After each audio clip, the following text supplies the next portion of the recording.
నమస్తే అండి అందరికీ. మన పెద్దలు గుడికి వెళ్ళి వచ్చిన వెంటనే కాళ్ళు కడుక్కోకూడదు అని చెబుతారు.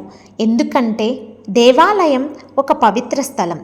అక్కడి పవిత్ర ధూళి, తీర్థం, దేవుని ఆశీర్వాదం మనతో పాటు ఇంటికి వస్తాయని నమ్మకం.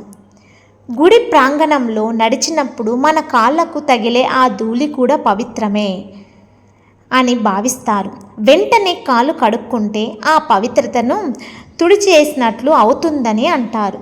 కానీ బయట చాలా దూరం ప్రయాణం చేసి మురికి ఎక్కువగా ఉంటే శుభ్రత కోసం కడుక్కోవచ్చు. శుభ్రత కూడా భగవంతునికి ఇష్టమే. అందుకే భావం ముఖ్యం, భక్తి విశ్వాసం ఉండాలి. ఇలాంటి మరిన్ని ఆధ్యాత్మిక విషయాల కోసం మన ఛానల్ను సబ్స్క్రైబ్ చేయండి.